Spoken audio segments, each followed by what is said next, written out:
안녕하세요. 100세 시대 시니어들의 행복한 일과 삶을 연구하는 리봄의 조연미라고 합니다. 반갑습니다.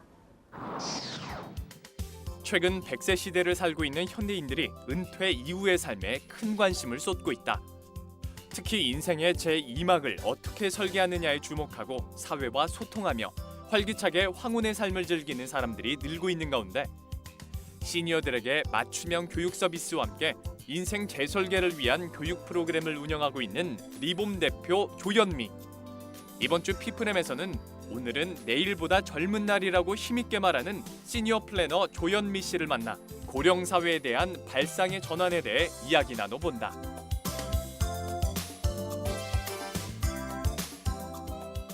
리봄은 회춘이라는 의미의 현대적 의미예요. 회춘하면은 이제 몸을 건강하게 한다는 개념이 좀 강했다면 리봄은 생각과 마음을 새롭게 봄으로 만든다, 그런 개념이라고 보시면 됩니다. 우선 시니어들을 교육한다, 이 개념이 굉장히 낯서실 거예요. 그렇죠? 어른들도 이 나이에 배우긴 뭘 배워? 내가 인생 이만큼 살았으면 다 아는데? 라고 보통 생각하시는데 세상의 변화가 너무 급격하잖아요. 그러다 보니까 이 시대의 변화를 못 따라가서 시니어들의 삶이 답답한 경우가 굉장히 많아요. 그래서 시니어 교육이 고령사회, 시니어들의 삶의 질을 높이기 위해서 가장 필요하다는 생각을 했고, 그래서 이제 시니어 교육에 관심을 갖게 되었습니다. 그런데 또 마땅히 또 나라에서도 시니어들의 교육을 통해서 이 시대의 변화의 흐름을 같이 가야 된다는 생각을 해서 시니어 교육 관련한 다양한 정책들이 나오더라고요. 그래서 그것이 이제 맞아떨어지면서 시니어 교육 사업을 본격화해가고 있습니다. 세대 간의 그 단절이죠. 그리고 어른들로서는 어른이 됐으면 존경을 받아야 된다고 생각하는데 젊은 사람보다 오히려 모르는 것이 많아지다 보니까 굉장히 당혹스럽겠죠. 이것이 기존의 어른의 역할을 할 수 없는 어른들이 많이 생겨났다는 것이 어떻게 보면 고령사회의 가장 불행한 일이라고 생각할 수 있을 것 같습니다. 그렇지만 그것이 문제이기 때문에 문제를 또 해결하는 어떤 솔루션들이 나올 수 있겠죠. 그거로 인해서 어찌 보면 노인도 새로워지는 새로운 시대로 우리가 전환될 수 있는 게 아닌가라는 생각을 합니다.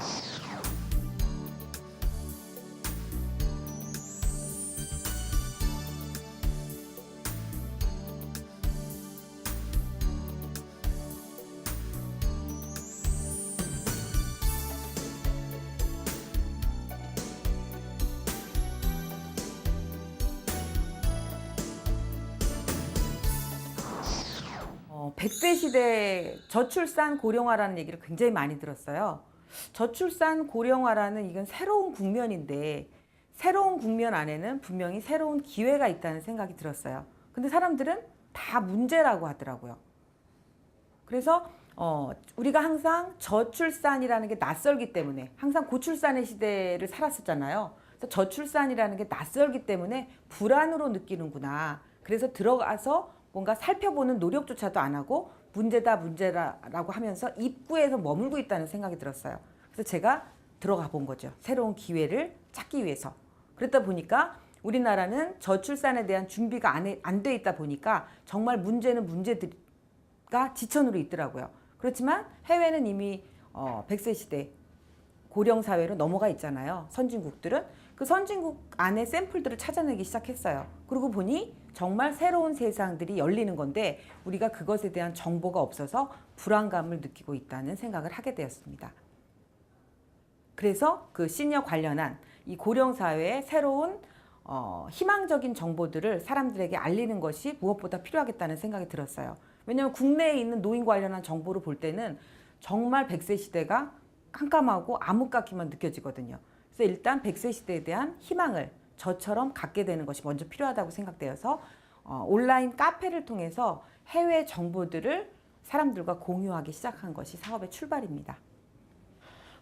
힘든 거는 금전적인 것이 우선 가장 힘든 부분이겠죠. 그런데 일단 저는 이제 밖에서 크게 벌렸던 사업이 그 전에 있었어요. 게임 쪽 사업을 했었기 때문에 그 게임을 순차적으로 좀 정리를 했고 뭐 직원이 필요하거나 이런 게 아니더라고요. 아직 열린 시장이 아니기 때문에 자본을 들이는 걸 최소화하는 게 먼저 필요하다는 생각이 들었어요. 그래서 온라인만 갖고 정보는 퍼뜨릴 수 있기 때문에 집에서 했습니다.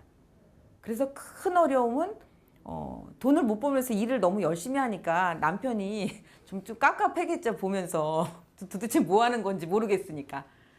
그 부분이 제일 미안하기도 하고 좀 힘들었던 부분이고요. 그러다가 이제 단계적으로 집 바깥으로 나왔어요. 이 일을. 그래서 어떻게 보면 그 과정들이 좀 일반적인 창업의 과정과 틀리다 보니까 저 스스로는 나름대로 확신은 있었어요. 왜냐하면 사회 변화와 이렇게 맞춰가고 있었기 때문에 제가 혼자 속도 낼 수 있다고 해서 뭐 이게 변화가 빨리 오는 건 아니기 때문에. 그런데 그런 새로운 유형에 대해서 제가 안정감을 가질 수 있었던 것은 새로운 벤처 창업 관련한 책들을 보면 저랑 케이스가 굉장히 유사한 사례가 많더라고요. 그래서 그런 책을 통해서 정보를 얻으면서 위안을 삼았습니다. 새로운 일을 하는 분들이 특징이 뭐냐면 주변하고는 좀 생각이 잘 통하지 않는다는 거예요. 남들하고 좀 일반적이지 않은 생각을 하다 보니까 그분들이 고립감을 많이 느끼죠. 그래서 비슷한 생각을 가지고 있는 사람들이 좀 빨리 모이는 경향이 있더라고요. 그런 분들이 제 초기 네트워크였어요. 근데 지금 그분들한테서 막 성과가 나와요. 그러니까 어떤 분은 뭐 그 프랜차이즈, 그 요양 사업 쪽으로 프랜차이즈 70개를 한 60세에 창업한 대표님이 계시기도 하고요. 또 시골로 내려가 가지고 정책 자금으로 지역에서 일자리 창출을 하면서 요양 서비스를 하시는 분도, 또 지금 또 노인 그 학대 예방센터라는 정부 사업까지 따가지고 승승장구하는 분들도 계시고. 그러니까 제가 초기에 한 10년 전에 만났던 분들은 지금은 다 승승장구하고 계세요. 그래서 저는 이 시니어 산업이라는 것이 우리가 못 보던 새로운 영역이라는데 그분들을 통해서 더욱 확신을 갖게 된 거죠. 세상이 변하니까 계속 모르는 걸 알 때까지 하면서 끝내 해내자. 그거더라고요. 멈춰 있으면 안 되더라고요. 제도도 한 해가 달라요. 그래서 그것을 계속 연구해야만 정부 용역 사업이고 뭐고 이런 걸 딸 수 있죠. 작년에 그랬으니까 이러고 있다면 흐름 놓쳐요. 그 정도로 변화가 빠른 세상입니다. 그래서 학습하는 분들에게는 계속 기회가 열리는, 어떻게 보면 공부하는 분들, 그러니까 뭐 옛날에 공부를 잘했다기보다는 지금 이 흐름 안에서 공부를 멈추지 않은 분들한테는 굉장히 저는 좋은 세상이 펼쳐지고 있다고 생각을 합니다. 옛날에는 이제 어떤 복지관이라든지 경로당이라는 시설이 있었잖아요.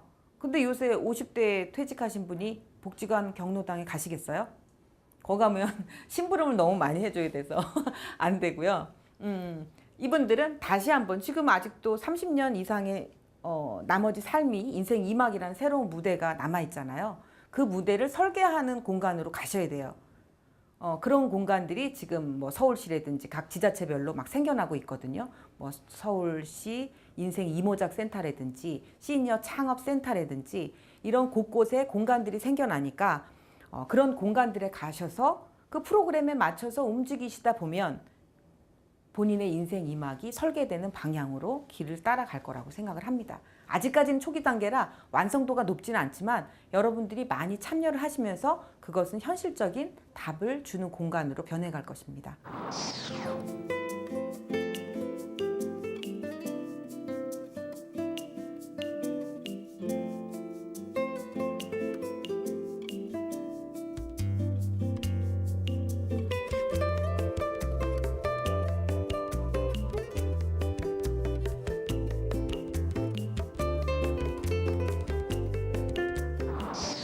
차별점이 있다면 타 기관들은 시니어 하면 우대를 하실 거예요.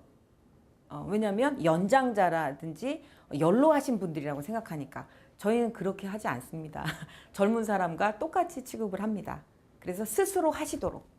그리고 50대, 60대, 70대 분들, 지금 분들 다 스스로 자발적인 스스로 하려는 의지들도 굉장히 강하세요. 너무 노인 대접을 하면 우리가 사실 어떻게 보면 왕따를 시키는 거거든요. 저희는 너무 어른 대접을 하지 않습니다. 그것이 다른 기관과의 차별점이라고 할 수 있습니다. 그러니까 이곳에 오면 어쩔 수 없이 젊어지셔야 되는 거죠. 쉽지 않은 일이죠. 저도 소통을 참 못하는 사람이에요. 소통을 못하기 때문에 소통에 대해서 자꾸 관심을 갖는 거죠. 내가 과연 저 사람의 말을 제대로 이해했나? 라는 생각을 자꾸 하는 거예요. 그리고 내 의사가 저 사람한테 내가 생각하는 그대로 전달되었는가, 이것을 자꾸 체크하는 거예요. 그래서 진정하게 소통하기 위해서는 상대를 이해하기 위한 상대의 말을 듣는 것이 우선 가장 필요하죠. 그래야 내 의견도 그 사람의 눈높이로 전달할 수 있기 때문에 본인이 편해지는 거죠. 지금 순서대로 차근차근 가고 있어요. 그러니까 또 그 다음 것이 이 시점에 보이면 또 그 다음 것을 하면 돼서 저는 장기적인 꿈을 꾸거나 이러진 않아요. 그냥 우선 주어진 것을 최선을 다하는 거.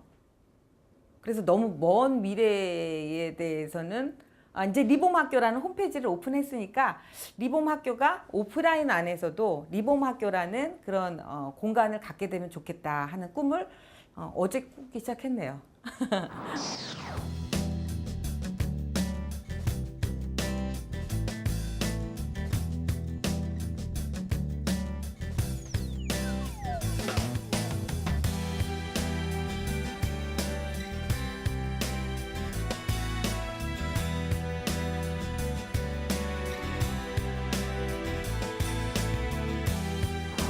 백세 시대에 새로운 희망이 시작되고 있습니다.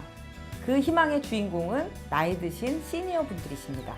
여러분들이 새로운 인생 2막의 주인공이라는 생각으로 새롭게 힘차게 도전하시기 바랍니다. 앞으로 저는 여러분들을 돕는 시니어 통으로서 최선을 다할 것입니다. 감사합니다.